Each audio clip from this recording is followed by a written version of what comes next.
बच्चे कहते हैं मुझे कोई चीज याद नहीं होती है।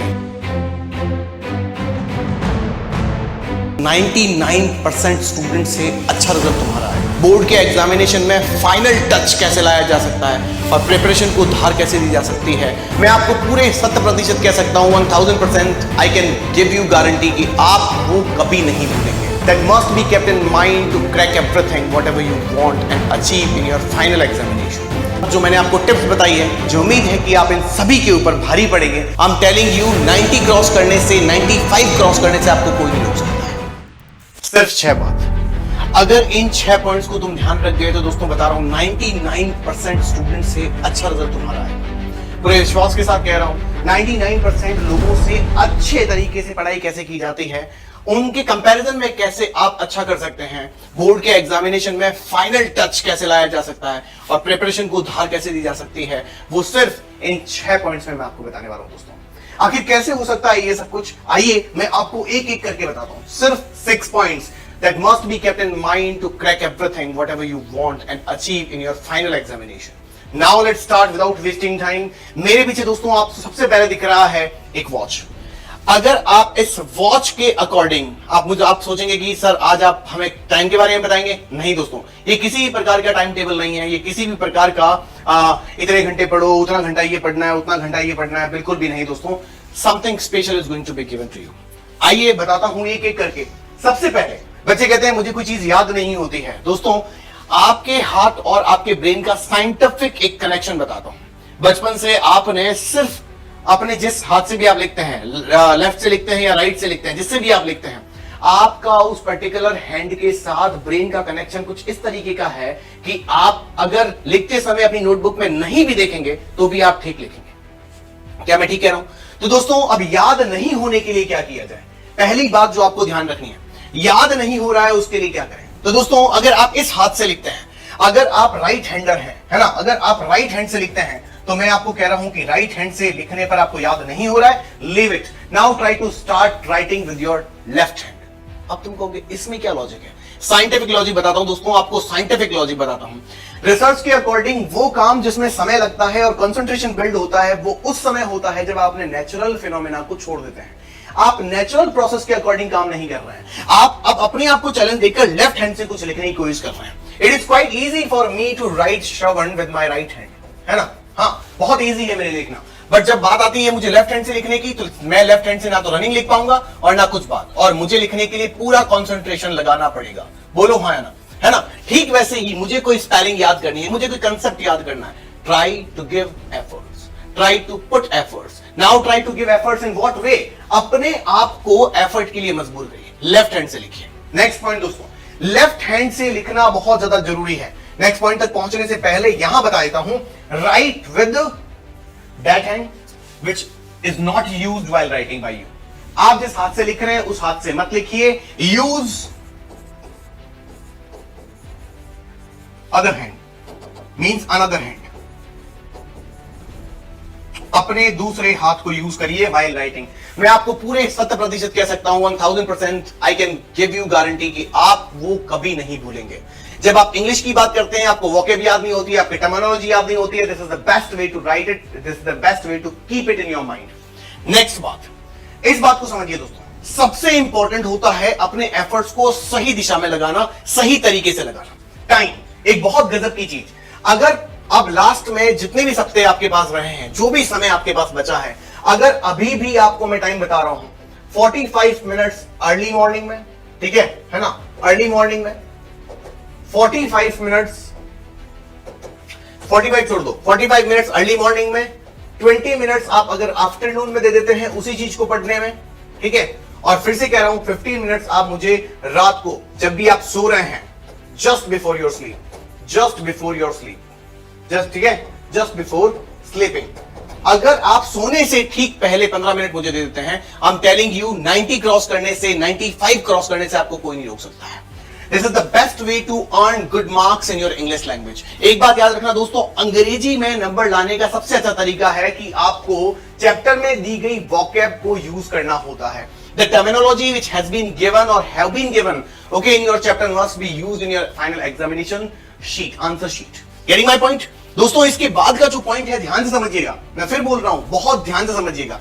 एक बार फिर से आपको बता देता हूं कि इतना सब कुछ करने के बाद जब आप लेफ्ट हैंड से लिख रहे हैं, आप चीजों को रिवाइज कर रहे हैं, आप चीजों को फ्लिप कर रहे हैं, आप एक पर्ची बना रहे हैं, उसको उलट रहे हैं, आप उलट रहे हैं, एक बार पूरा आंसर चेक करिए, अपनी वोकैब याद करिए, पूरे आंसर को लिख दीजिए और पेपर को याद करने के बाद फोल्ड कर दीजिए, पलट दीजिए उसको, और पलटने के बाद फिर से आप उसे एक बार बिना देखे बोलें और फिर चेक करें कि आंसर सही है या नहीं। या फिर ये जो लाइन लिखी है इसके ऊपर मैं हाथ रख दिया और उसके बाद मैं आंसर बोलता हूं और फिर मैं वापस हटाकर देखता हूं मैंने कितना सही किया और कितना गलत। यू विल फाइंड कि more than 80% answer will be correct, more than 80% answer will completely be correct, है ना, पूरी तरह से वो करेक्ट होगा।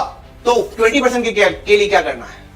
Just repetition, just repetition is the only की गाइज, आपको रिपीटिशन लगभग हर तरीके से करना होगा।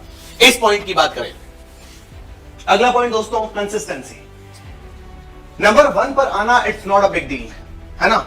आई heard somewhere in Ronaldo's interview, है ना, रोनाल्डो के इंटरव्यू में कहीं पर मैंने सुना था, रोनाल्डो सेड कि नंबर 1 पर आना is not a big deal. Okay, यानी achieving the first position is not a big deal, but to be there constantly, rapidly throughout the year and throughout the years, it is a tough task. तो उसके लिए हमें consistency लगानी है, consistency रखनी है। याद रहे दोस्तों, कंसिस्टेंसी ही एक ऐसी चीज है जो की ऑफ सक्सेस कहलाती है। लगातार पढ़िए, आपको 45 मिनट्स मिल रहे हैं पढ़ने के लिए, no issue with that, but 45 minutes में चोरी नहीं करनी है, उसमें किसी प्रकार का ऐसा काम नहीं करना है जिससे हमारा समय खराब। वो 45 मिनट्स पूरी तल्लीनता से, पूरे जी जान से मैं मेहनत करूंगा, चाहे रात की 12 बज रही हो सुबह की 4 बज रही हो, लेकिन वो 45 मिनट्स में लगा के रहूंगा।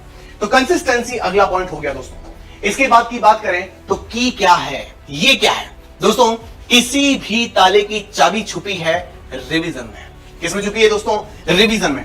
जब आप किसी चीज को रिवाइज करते हैं, है ना, जब आप किसी चीज को रिवाइज करते हैं तो रिवाइज करने से आपको जो चीज मिलती है वो आपका कॉन्फिडेंस बूस्ट करती है। साइंटिफिकली पहली बार कोई भी चीज की जाए, किसी भी रास्ते पर पहली बार चला जाए तो ब्रेन जो है उस पूरे की पूरी चीज को ऑब्जर्व तो करता है, लेकिन उस ऑब्जर्वेशन को जब आप सेकंड टाइम जाते हैं तो आपको वो ऑब्जर्वेशन मदद करती है। Yes, I saw this thing for the first time, this is the landmark, हाँ, that I had seen for the first time, ठीक है, when I went through this pathway, तो और रोडवे। जब भी आप जा रहे हैं तो आपको दूसरी बार उस रास्ते पर चलने में मदद कौन करता है? Your first experience. इसी के लिए कहना चाहता हूं दोस्तों, याद रखिएगा, ढंग से देखना, कोई भी पढ़ाई करी उसको ठीक 24 घंटे के अंदर अंदर रिवाइज करिए, पहला रूल। दूसरा, पहली बार आपको 24 घंटे के अंदर अंदर उसको रिवाइज करना होगा ना, समझ लेना अच्छे से दोस्तों। दूसरा, उसको 3 दिन के अंदर अंदर, 3 दिन के अंदर अंदर एक बार फिर से, 3 डेज के अंदर अंदर एक बार फिर से दूसरी बार पढ़ लीजिए।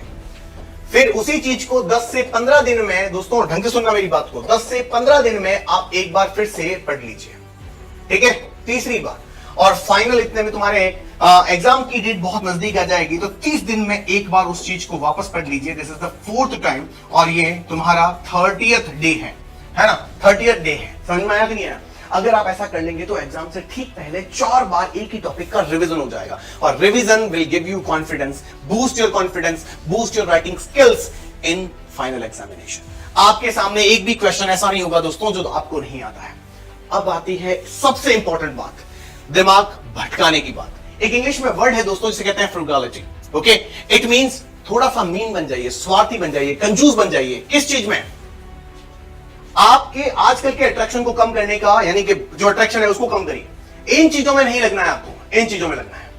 Try to generate your ideas, अपने ब्रेन को यूज करिए, ठीक है, अपने ब्रेन को यूज करिए। मैंने यहां पर एक लड़की और एक लड़के की फोटो इसलिए ली है ताकि आप इस चीज से बाहर आकर अपने उद्देश्य पर फोकस करें, आप अपने ऑब्जेक्ट पर फोकस करें, आप अपने गोल को अचीव करें। और गोल को अचीव करने का सबसे अच्छा तरीका है कि आप मेन टारगेट पर हिट करें। आपको और कुछ नहीं दिखना चाहिए, ये सब चीजें नहीं दिखनी चाहिए। जिस तरीके से इन दोनों ने एक दूसरे की तरफ देखने की बजाय अपने काम की तरफ फोकस किया हुआ दिखाई देता है, नजर आता है, वैसे ही आपको you people have to create your own ideas and ways and paths. Next point दोस्तों, और लास्ट एंड फाइनल पॉइंट, ये है आपका you can be everything. Believe me दोस्तों, जिस व्यक्ति ने ये माना है कि मैं सबसे अलग हूं, आई एम टेलिंग यू, इन सही यानी कि in right perspective, if you keep the same psychology, you will completely be a different person. आप एक अलग व्यक्ति होते हैं जब आप मानते हैं कि yes I am a different गाय। मानने से सब कुछ होता है। मुझे उम्मीद है कि आप अगर ये ठान गए कि मैं एनुअल एग्जाम में 95 प्लस चुटकियों में कर जाऊंगा, तो बिलीव मी गाइस, आप सही में चुटकियों में 95 प्लस कर जाएंगे। इन्हीं शुभकामनाओं के साथ जो मैंने आपको टिप्स बताई है, मुझे उम्मीद है कि आप इन सभी के ऊपर भारी पड़ेंगे और बहुत जबरदस्त तरीके से, है ना, बहुत जबरदस्त तरीके से प्रिपरेशन को धार देंगे। Thank you so much everyone, best of luck.